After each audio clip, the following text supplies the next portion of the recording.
ಶುಭೋದಯ, ನಮಸ್ಕಾರ, welcome to Yoyo Kannada. ಬನ್ನಿ ಈಗ ನೋಡೋಣ ಈ ದಿನದ ಟಾಪ್ 5 ಬ್ರೇಕಿಂಗ್ ನ್ಯೂಸ್. ಕರ್ನಾಟಕದಲ್ಲಿ ಕೋವಿಡ್ ಪ್ರಕರಣಗಳು ಹೆಚ್ಚಳವಾಗುತ್ತಿರುವ ಹಿನ್ನೆಲೆಯಲ್ಲಿ ಶಾಲಾ ಶಿಕ್ಷಕರು, ಪೋಷಕರು ಹಾಗೂ ವಿದ್ಯಾರ್ಥಿಗಳಿಗೆ ಮಹತ್ವದ ಸಂದೇಶವನ್ನ ಸಿಎಂ ಸಿದ್ದರಾಮಯ್ಯ ನೀಡಿದ್ದಾರೆ. ಸೋಂಕಿನ ಲಕ್ಷಣಗಳು ಇದ್ದರೆ ಶಾಲೆಗೆ ಕಳುಹಿಸುವುದು ಬೇಡ ಎಂದು ಪೋಷಕರಿಗೆ ತಿಳಿಸಿದ್ದು, ಒಂದು ವೇಳೆ ಅಂತ ಮಕ್ಕಳು ಶಾಲೆಗೆ ಬಂದ್ರೆ ವಾಪಸ್ ಕಳುಹಿಸುವಂತೆ ಶಾಲಾ ಶಿಕ್ಷಕರಿಗೆ ಸೂಚಿಸಿದ್ದಾರೆ. ಶೀತ, ನೆಗಡಿ, ಜ್ವರ ಇರುವ ಮಕ್ಕಳನ್ನ ಪೋಷಕರು ಶಾಲೆಗೆ ಕಳುಹಿಸದೇ ಇರುವುದು ಆರೋಗ್ಯಕರ.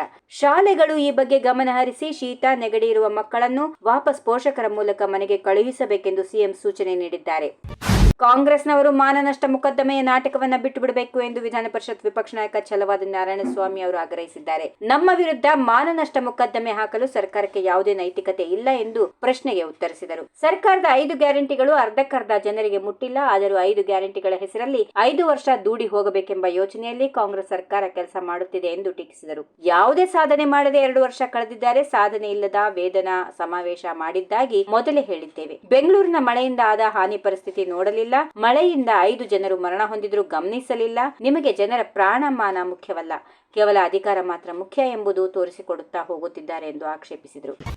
ರಾಜ್ಯದಲ್ಲಿ ವಿಶೇಷವಾಗಿ ಬೆಂಗಳೂರಿನಲ್ಲಿ ಕೋವಿಡ್ ಪಾಸಿಟಿವ್ ಪ್ರಕರಣಗಳು ಕೊಂಚ ಪ್ರಮಾಣದಲ್ಲಿ ಏರಿಕೆ ಕಂಡಿರುವ ಹಿನ್ನೆಲೆಯಲ್ಲಿ ಆರೋಗ್ಯ ಇಲಾಖೆ ಅಗತ್ಯ ಮುನ್ನೆಚ್ಚರಿಕೆ ಕ್ರಮಗಳನ್ನು ಕೈಗೊಂಡಿದೆ. ಜ್ವರ, ಶೀತ ಕಂಡುಬಂದ ಮಕ್ಕಳಿಗೆ ರಜೆ ನೀಡುವಂತೆ ಶಾಲೆಗಳಿಗೆ ಸೂಚನೆ ನೀಡಲಾಗುವುದು ಎಂದು ಆರೋಗ್ಯ ಸಚಿವ ದಿನೇಶ್ ಗುಂಡೂರಾವ್ ಹೇಳಿದ್ದಾರೆ. ಕೋವಿಡ್ ಎದುರಿಸಲು ಸಕಲ ಸಿದ್ಧತೆಗಳನ್ನು ಮಾಡಿಕೊಳ್ಳುವಂತೆ ಸಿಎಂ ನಿರ್ದೇಶನ ಮಾಡಿದ್ದಾರೆ. ಈಗಾಗಲೇ ಆರೋಗ್ಯ ಇಲಾಖೆ ಕೋವಿಡ್ ಮಾರ್ಗಸೂಚಿಯನ್ನ ಹೊರಡಿಸಿದೆ. ಕೇಂದ್ರ ಸರ್ಕಾರದ ಜೊತೆ ಇಲಾಖೆಯ ಅಧಿಕಾರಿಗಳು ನಿರಂತರ ಸಂಪರ್ಕದಲ್ಲಿದ್ದು ಮಾನಿಟರ್ ಮಾಡುತ್ತಿದ್ದಾರೆ. ಮಕ್ಕಳಿಗೆ ಕೋವಿಡ್ ಹರಡದಂತೆ ಮುನ್ನೆಚ್ಚರಿಕೆ ವಹಿಸುವುದು ಅಗತ್ಯ. ಈ ಹಿನ್ನೆಲೆಯಲ್ಲಿ ಜ್ವರ, ಶೀತ ಕಂಡುಬಂದ ಮಕ್ಕಳನ್ನ ಶಾಲೆಗೆ ಕಳುಹಿಸದಂತೆ ಪೋಷಕರು ಎಚ್ಚರ ವಹಿಸಬೇಕು.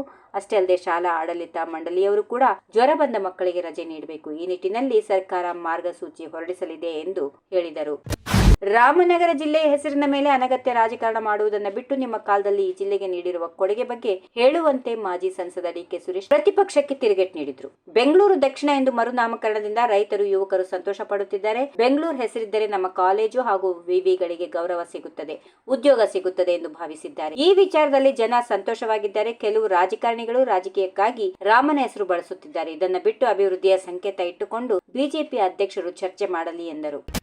ದೇಶದಲ್ಲಿಯೇ ಮೊದಲ ಬಾರಿಗೆ ಕರ್ನಾಟಕದಲ್ಲಿ ಶೀಘ್ರ ನ್ಯಾಯದಾನಕ್ಕೆ ದಿಟ್ಟ ಹೆಜ್ಜೆ ಇಡಲಾಗಿದ್ದು, ರಾಜ್ಯದಲ್ಲಿ ಬಡ ಕಕ್ಷಿದಾರರಿಗೆ ಶೀಘ್ರ ನ್ಯಾಯ ದೊರಕಿಸಲು ಸಿಪಿಸಿ ಕಾನೂನಿನಲ್ಲಿ ಮಹತ್ವದ ಬದಲಾವಣೆ ತರಲಾಗಿದೆ ಎಂದು ಕಾನೂನು ಮತ್ತು ಸಂಸದೀಯ ವ್ಯವಹಾರಗಳ ಸಚಿವ ಎಚ್.ಕೆ. ಪಾಟೀಲ್ ತಿಳಿಸಿದ್ದಾರೆ. ರಾಜ್ಯದ ಕಕ್ಷಿದಾರರಲ್ಲಿ ರಾಜಿ ಸಂಧಾನದ ಮುಖಾಂತರ ನ್ಯಾಯ ಬಗೆಹರಿಸಲು ಅನುಕೂಲಿಸಲು ದೇಶದಲ್ಲಿಯೇ ಮೊದಲ ಬಾರಿಗೆ ಸಿಪಿಸಿ ಕಾನೂನಿಗೆ ಮಹತ್ವದ ಬದಲಾವಣೆ ತರಲಾಗುತ್ತಿದೆ.